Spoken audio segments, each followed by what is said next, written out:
Florida homeowners are facing newly enforced mandates by way of a massive invasion of privacy as Citizens Insurance barges their way into people's homes and forcefully makes demands that will cost residents in Florida thousands more dollars to just barely stay insured and maintain the minimum coverages over the umbrella of the or under rather the umbrella of the insurer of last resort, or else face claims denials or worse. Biden plans to eliminate even more of Americans' benefits who all rely on the aid and support, and many of which still haven't even come close to any sort of post-pandemic recovery that they haven't experienced in their households yet. And this could cost Joe the election in November 2024. And I have an important announcement that I want to share with you all, and that is going to be vital for protecting your retirement savings and also ways to help prepare for retirement and better improve your retirement savings and see a boost to your retirement income. Hey everyone, it's me, Kevin. Welcome back. And I am back with another video that's aimed to inform, educate, and help you all to prepare. Thank you for hitting the like button and for subscribing to the channel. So now let's just jump right into the first story here. Citizens Insurance now requiring random home inspections, and homeowners are concerned that their rates will continue to increase. I got a quick summary here that I'll read to you. And Citizens Insurance, Florida's home insurer, Florida's largest home insurer now, is mandating random home inspections for many policyholders, causing concern about potential rate increases. Despite some homeowners having recent inspections, they're still being required to undergo another inspection. And Michael Peltier, a spokesperson for Citizen, confirmed the legitimacy of these requests, explaining their goal to gain a clearer understanding of the properties that they cover or are supposed to cover. Citizens aims to inspect 300,000 properties by the end of 2023, significantly more than the 2,200 homes inspected in 2019. These inspections are at no cost to the homeowners. They are free, but many fear that rate hikes will be a result of these inspections. And Peltier revealed that while about 42% of re-inspected properties saw decreased rates, the rest experienced rate increases or no change. Insurance experts suggest that these inspections could identify issues that might ultimately save homeowners money. However, concerned policyholders like Mary Lou Simon and Erica Valentino are apprehensive about the financial impact, with Simon expecting a 20% rate increase, and Citizens advises those facing higher rates to explore other insurance options, as many companies are entering the Florida market now that so many have exited the Florida market. So we were actually talking about this last night, especially for those who are considering and thinking about moving to Florida. And this could be if you're moving to Florida, it could be moving anywhere. Not only are you going to want to get, number one, pre-approved with a mortgage broker and know where you stand as far as purchasing power and expectations on monthly mortgage payments, with interest rates for mortgages being so high, adding to the high prices of real estate, which we're seeing a surge in listings of more sellers entering into the housing market, especially in Southwest Florida, which could potentially create a more competitive landscape for buyers, where they will see sellers now beginning to lower their prices. But these are just simple strategies to do your due diligence to make sure that you're prepared. But beyond that, I would be getting quotes from my insurance or potential insurance companies or insurance providers so that I know where I stand based on the type of property, the size of the property, the zip code, the purchase price, and if that property happens to have a pool, because odds are very likely that in Florida, a lot of properties have pools, and this could see your insurance go through the roof. Not to mention instances where we've seen people trying to save money by draining their pool, only to then face the consequences of their insurance companies finding out about it.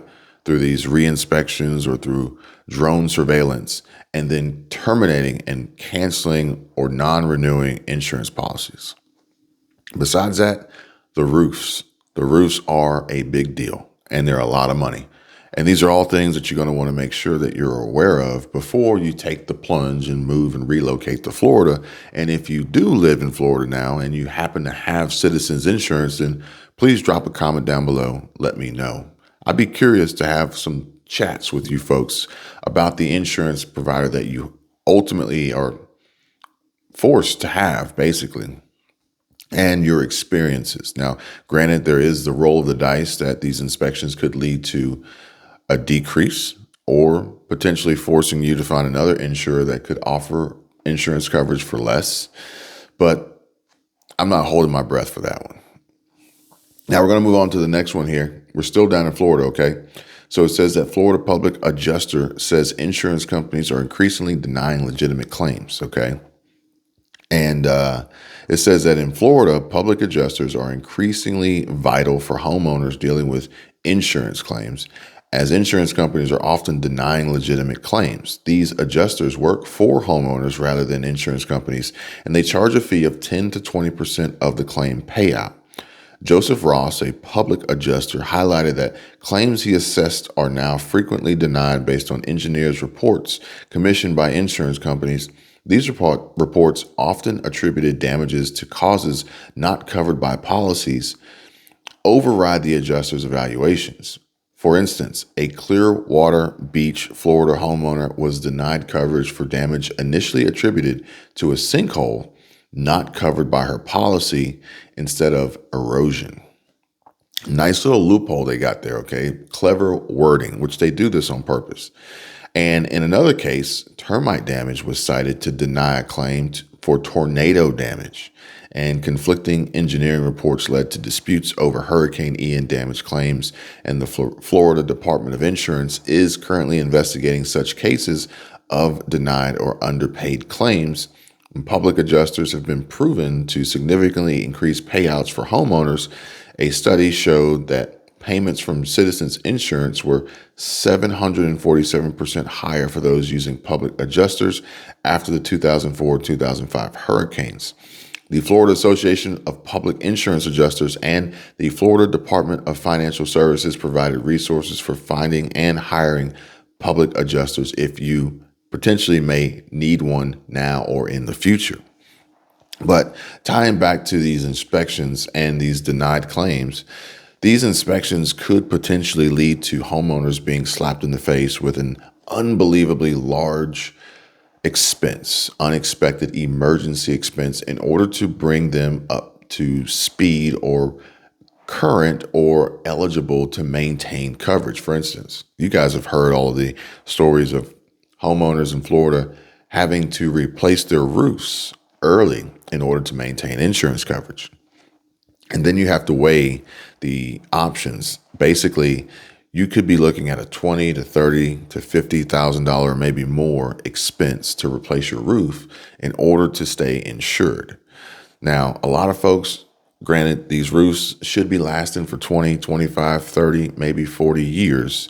But I don't think a lot of folks are really banking on and planning and preparing for quite a massive undertaking of expense of a roof replacement, especially if we're getting out of the typical normal architectural granulated shingle and moving on to a clay tile or metal or a combination of that. Or if you have a flat roof and you need a single ply membrane, thermoplastic, TPO, PVC, these costs are astronomical. And at a time where folks are feeling the squeeze, feeling the pinch of the economy, of high inflation, of the Fed, of Biden economics or Bidenomics. And it's only getting worse. And if you think you're going to put it on a credit card, think again. So next up here, we've got one from Politico. Americans are losing benefits that could hurt Biden in 2024. Now, this is not to get political, but this is to be real, okay?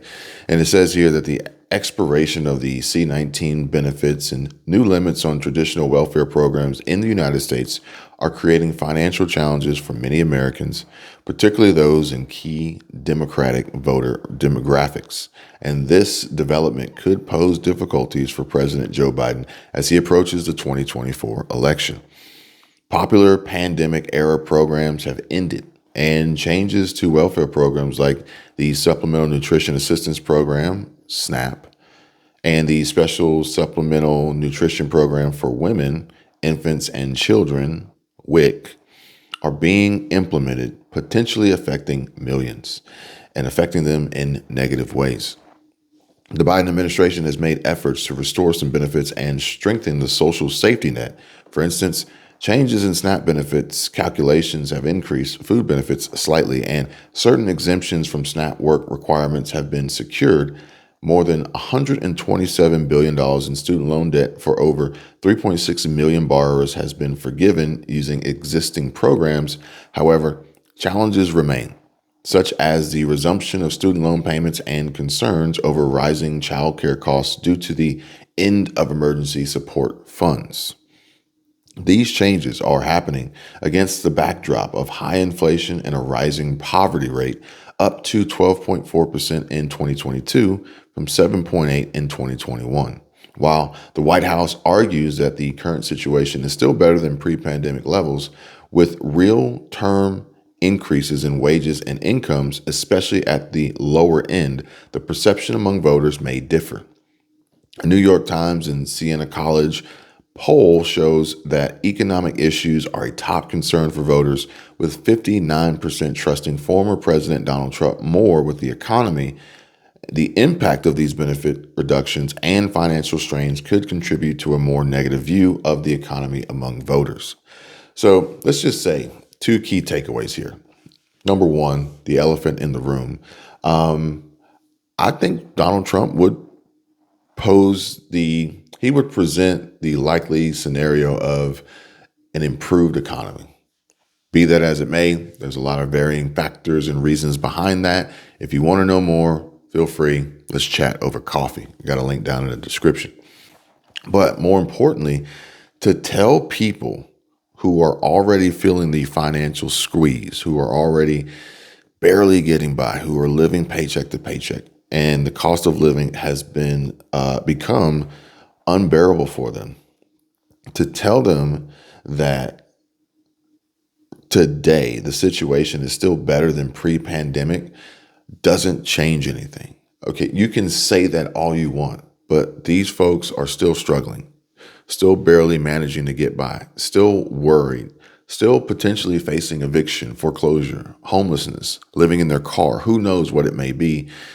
To tell them that, but it's better than it was before all this happened, doesn't change the fact that all of this happened, okay? And we've seen this so many times before, every day, day by day, life circumstances changes. So it doesn't matter how good you had it before, today is a new day. But it also, on the flip side, don't forget, motivational, positive affirmations here, manifestations of success and progress. Doesn't matter how bad it was before, things can get better. So let's look at both sides here, okay? And if you guys ever want to talk about side hustles and working remotely, making money online, passive income, saving and investing, budgeting, by all means, hit me up.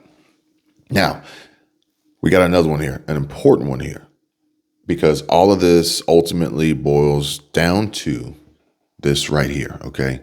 Americans are pulling cash from their retirement savings to pay bills, and that is bad. Now, amid increased cost of living pressures, more Americans are withdrawing money from their retirement savings to pay for housing and medical bills. Data from Fidelity Investments indicates a rise in hardship withdrawals from retirement accounts, and in the last quarter, 2.3% of workers took a hardship withdrawal, a notable increase from the 1.8% a year earlier, and the primary reasons for these withdrawals were to prevent home foreclosure or rental eviction and to cover medical expenses, okay?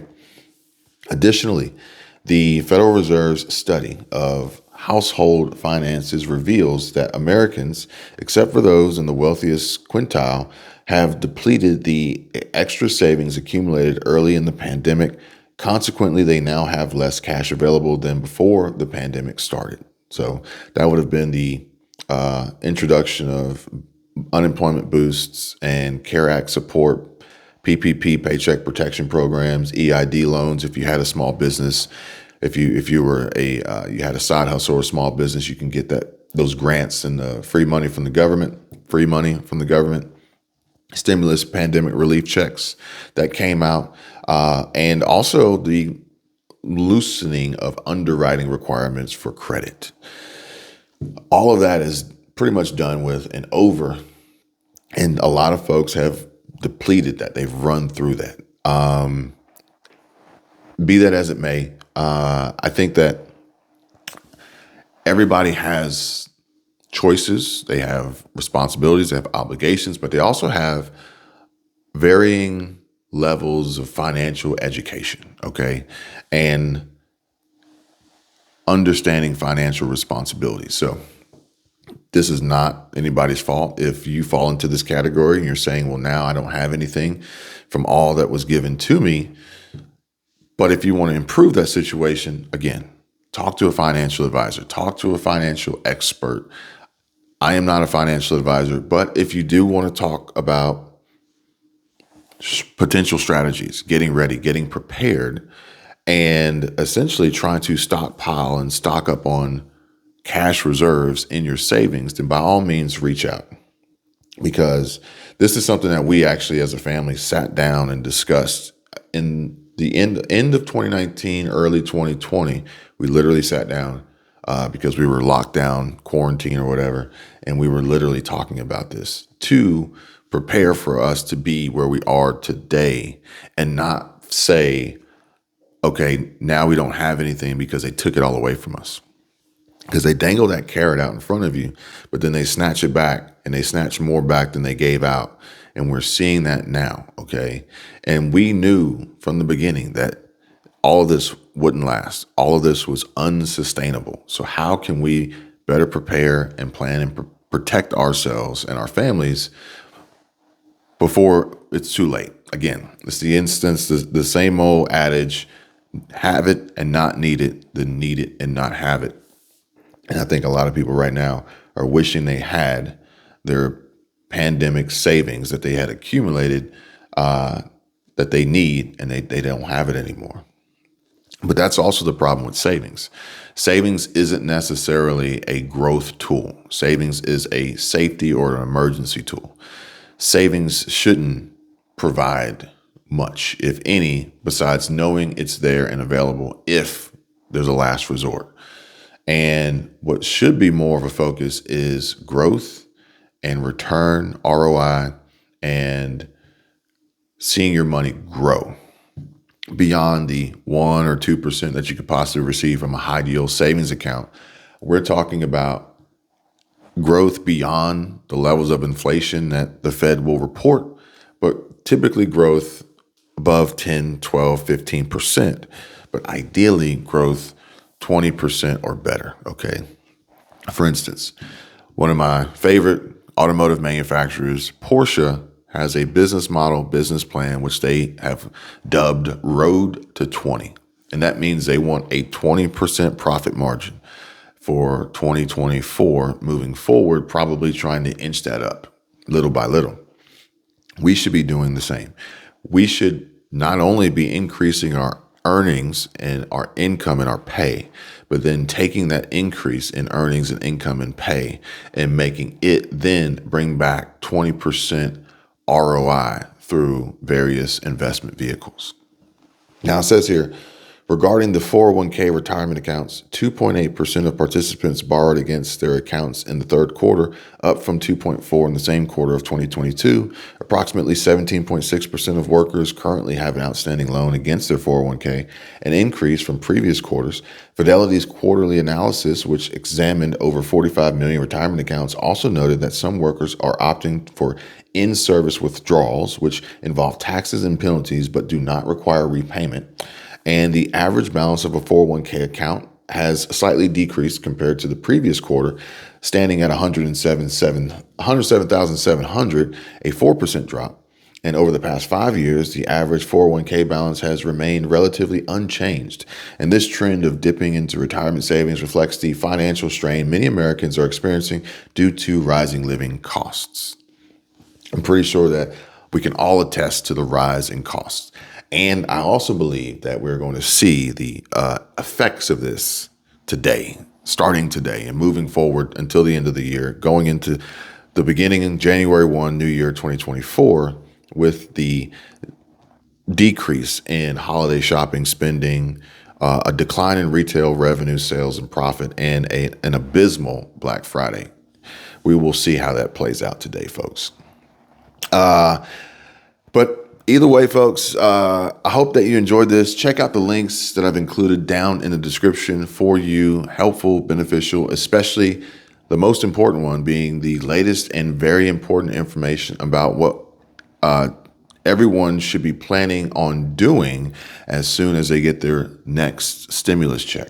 And we are only about a week away from December 2023, folks. So please pay close attention to everything that the video has to say. And also be mindful and conscious of your discretionary spending. I'll just leave it at that. It also will ensure, this video I want you guys to check out, that the next stimulus check that you get ends up being the biggest one so far. And do me a favor, smack the like button, subscribe to the channel for more videos like these. And I hope that you enjoyed this one. And with your permission, I plan to bring you another one very, very soon. So until next time, this is Kevin 247. And please take care, stay ready, get prepared, be safe, and God bless.